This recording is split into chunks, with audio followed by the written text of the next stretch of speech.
Orxan müəllim, xoş gördük, xoş gəlmişsiniz. Salam, xoş gördük, hər vaxtınız xeyir olsun. Biz çox yaxşıyıq, enerjimiz yüksəkdir. Aldığımız xəbər bizi biraz narahat eləsə də, amma buna baxmayaraq biz bugün müzakirəsini aparacağımız təmiz şəhərdir. Təmiz şəhər dedikdə biz nə etməliyik? Təşəkkür edirəm, çox sağ olun. İstənilən halda həyat davam eləyirsə, ətraf mühitin mühafizəsi bizim ən birinci missiyamız olmalıdır və ətraf mühitin mühafizəsi də deyirsə birinci növbədə hər tərəfi təmiz saxlamaq. Yəni, üzərimizə bir məsuliyyət düşür. Bu məsuliyyət nədən ibarətdir? Bilirik ki, nəyi etmək olmaz. Əlimizdə nə varsa hara gəldi atmaq olmaz.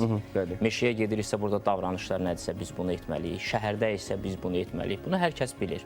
Sadəcə bizim işimiz ondan ibarətdir ki, bir daha xatırladaq və üzərimizə düşən, bizə təhkim olunmuş, bizə tapşırılmış işin öhdəsindən gələk. Təmiz Şəhər Açıq Səhmdar Cəmiyyəti də bərk məişət tullantılarının yerləşdirilməsi və zərərsizləşdirilməsi işin həyata keçirir. Bu, Bakı şəhərini əhatələyir. Eyni zamanda Təmiz Şəhər Açıq Səhmdar Cəmiyyətinin fəaliyyəti işğaldan azad olmuş əraziləri də əhatələyir.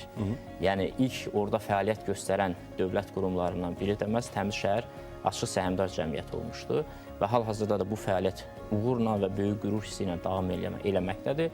Nəqliyyat vasitələrinin utilizasiyası məsələsini istəyirəm. O da var bizim, o da var bizim fəaliyyət istiqamətimizdə. Və bilirik ki, bu qanun çərçivəsində həyata keçirilir. Bir neçə dəqiqədən sonra təbii ki, bizim bağlantımız da olacaq bununla bağlı. Biz utilizasiya məsələsinə toxunacağıq, görülən işlərdən danışacağıq. Təmiz şəhər dedikdə həm də şəhərimizin təmiz qoxusunu da qorumalıyıq. Əlbəttə, əlbəttə. Bir vaxtlar Balaxanı, Tullantılar poligonu Bakı şəhəri üçün çox ciddi bir ekoloji fəlakət zonası idi.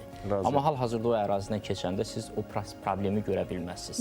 Eyni zamanda sizin biraz əvvəl toxunduğunuz nəqliyyat vasitələrinin utilizasiya məsələsi. Bu istiqamətdə də artıq utilizasiya prosesini həyata keçirməyə başlamışıq. Bu proses Təmiz Şəhər Açıq Səhmdar Cəmiyyətinin operatorluğu ilə utilizatorlar tərəfindən həyata keçirilir. Köhnə, artıq istismar müddəti başa çatmış, istifadə olunmayan nəqliyyat vasitələri xüsusi nvo.gov.az elektron portalı vasitəsilə vətəndaşlar tərəfindən müraciət olunaraq onlara məlumat göndərilir və o avtomobillərin gətirib utilizatorlara təhvil verirlər və bununla da ətraf mühitin sağlamlaşdırılmasında, ətraf mühitin qorunmasında çox mühüm bir addım atmış oluruq. Əziz Orxan bəy, mən istərdim ki, utilizasiyadan danışmışkən bizim müxbirimiz Çinarə Qambayeva hal-hazırda Abşeron rayonunda olan ən böyük utilizasiya mərkəzlərindən birindədir və onun deyəcəkləri də var. Canlı bağlantıdadır. Çinarə, səni salamlayırıq və böyük məmnuniyyətlə istəyərdik ki, səni eşidək və hal-hazırda da Çinarə bizə utilizasiya mərkəzində baş verən proseslərdən danışacaq və biz də biləcəyik ki, bu necə olur. Odur ki, biz hal-hazırda biz Çinarəyə bağlanırıq və Çinarə Qambayeva hal-hazırda bizimlə canlı bağlantıda olacaq və canlı bağlantıda da ki, həmin məsələ, bilirsiniz ki, utilizasiya ümumiyyətlə qanun çərçivəsində həyata keçirilir və ictimai nəqliyyatların hər birinə şamil olunur. Buyurun, eşidirik və Çinarə buyur. Salam, hər vaxtınız xeyir olsun Elnur Aytaç. Sizi və tamaşaçıları Abşeron rayonundan salamlayırıq.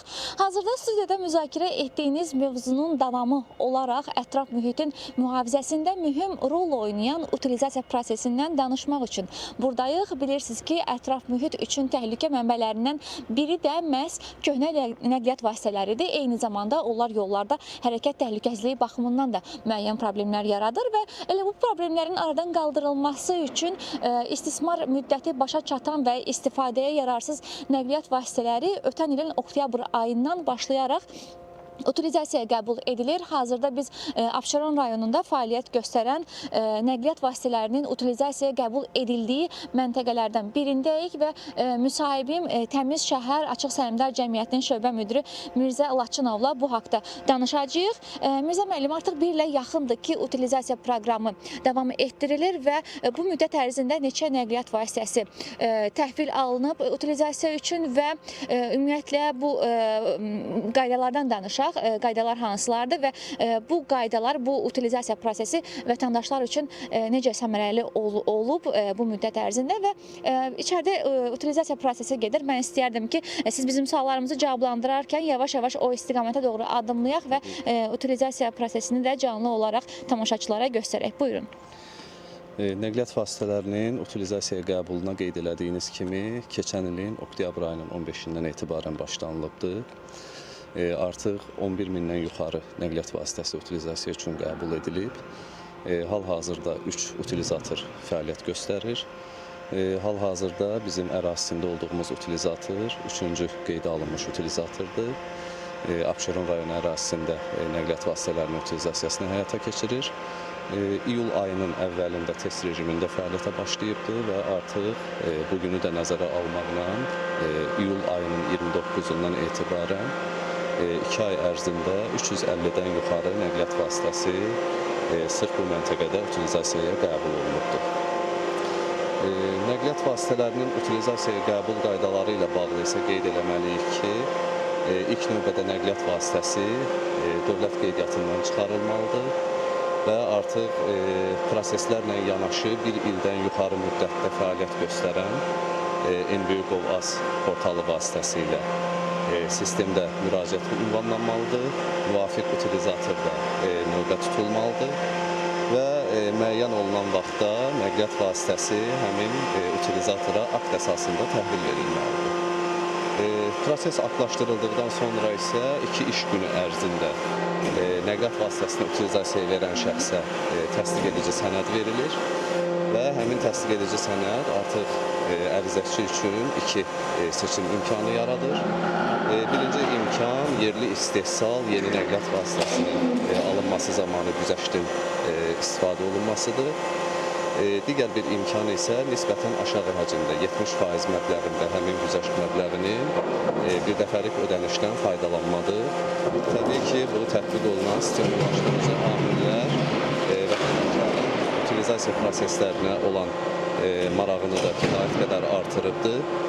2024-cü ildən etibarən 2025-ci ilə keçid ərəfəsində biz utilizasiya müraciətlərinin sayında da kəskin artım müşahidə edirik və gündəlik müraciətlərdə də davamlı olaraq artım müşahidə olunmaqdadır. Təbii ki, bu da dövlət proqramının uğurlu həyata keçirilməsi üçün xüsusi əhəmiyyət daşıyır.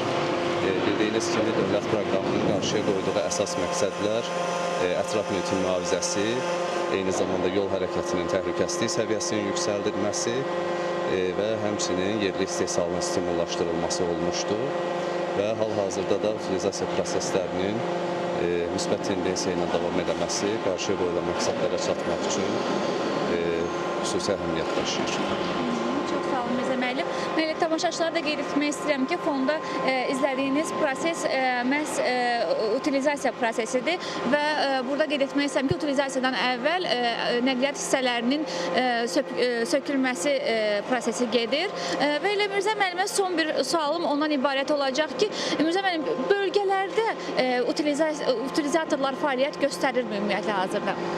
Hal-hazırda Gəncə şəhərində digər bir utilizatorda fəaliyyət göstərir. Həmin utilizator bu ilin may ayından etibarən fəaliyyətdədir və artıq həmin ərazidə də 1500-ə yaxın nəqliyyat vasitəsi də utilizasiyaya qəbul olunubdur. Eyni zamanda əlçatanlığın artması baxımından istər Gəncə şəhərində yerləşən utilizator, istərsə də hal-hazırdakı məntəqə yaxın ətraf ərazilərdən də nəqliyyat vasitələrinin qəbulu üçün, yəni ərizəçilər üçün, vətəndaşlar üçün rahatlıq yaradır. Mirzə müəllim, çox sağ olun ətraflı məlumat üçün təşəkkür edirik. Bəli, Elnur Aytaç bizim buradan çatdıracaqlarımız bundan ibarət idi. Buyurun, yenidən söz sizdədir. Çox sağ ol Çinarə, təşəkkür edirik sənə ətraflı məlumata görə və utilizasiya prosesini də qismən görmüş olduq. Və təbii ki, haqqında danışdığımız mövzu ətraf mühitin mühafizəsi üçündür və istər ətraf mühiti qorumaq olsun, istər ümumiyyətlə çirklənmənin qarşısını almaq olsun, bu təkcə bizim ölkəmiz üçün deyil, ümumbəşər bir ciddi mövzudur, həssas mövzudur və bu istiqamətdə çirklənmənin qarşısını almaq üçün meşə olsun, təkcə şəhərimiz deyil, dənizlər, çaylar, torpağın ümumiyyətlə çirklənməsinin qarşısını almaq üçün hər hansısa bir sosial layihələr həyata keçirilirmi? Hansı çərçivədə keçirilir? Bunlar haqqında da məlumat verərsiniz. Xüsusilə qeyd eləmək istərdim ki, Bakının Qala qəsəbəsində Heydər Əliyev Fondu ilə Təmiz Şəhər Açıq Səhmdar Cəmiyyətinin birgə həyata keçirdiyi Təmiz Qala belə bir layihə ilə başladı. 2000 demək olar ki, 11-ci ildən bu günə qədər bu proses davam edir. Çox maraqlı layihə dediyim sizə. Eyni zamanda həmin məkanda bir maraqlı, bəli, muzey, o layihənin məntiqi ardıcılığı olaraq bir muzey orada inşa olunub ki, həmin o muzeydə dünyanın fərqli-fərqli ölkələrindən yaradıcı şəxslər dəvət olunaraq orada demək onların əl işlərindən ibarət sərgilər, beynəlxalq sərgi nümayiş olunur və qələbənin birinci il dönümündə ekranda da tamaşaçılarımız görür. Dünyanın fərqli ölkələrindən dəvət olunmuş yaradıcı insanlar sülh üçün yarat devizi altında belə bir sənət əsərləri ərsəyə gətirdilər və bu ənənə davam eləyir. Muzeydə muzeyin fəaliyyəti tək festivalla, sərgi ilə məhdudlaşmır. Eyni zamanda hal-hazırda bir məntiqi davamı olaraq Kart to Art belə bir layihə həyata keçirilir. Kartdan karta pul köçürmələri var. Amma bu dəfə biz onu etmişik Kart to Art. Yəni yaradıcı insanlara yönəldək bunu. Çünki təkcə ölkədə hal-hazırda hər birimizin orta statistik göstərici var ki, cibində birlikdə 16 milyona qədər bank kartı var. Bu tək bank kartıdır. Bunun endirim kartı var və yaxud kimsə digər kartlar var. Xaricdən özümüzdən gələn müəyyən kartlar gətiririk, əyləncə mərkəzlərinin kartları və hal-hazırda dünyada 30 milyarddan çox plastik kart var. Bunun həcmin biz təsəvvür eləsək, yəni ölçüyə gəlməz bir həcmdir də. Yəni tonlarla, 100 tonlarla plastik kütlə deməkdir. Amma bir çoxlarımız onu ya evlərimizdə saxlayırıq, bəlkə də hər birimizin evində o kartlardan var. Var, vaxtı keçsə də atmırıq. Və tullantı kimi atırıq ola bilər. Bəzən bank kartların fikirləşirik ki, bəlkə burada informasiya var. Müddəti də bitir, bəli, biz bunu neyniyək? İstifadə müddəti bitir, 3 il, 2 il. Neyniyək onu? Bəli, biz onun artıq belə deyək bir çarəsini tapmışıq.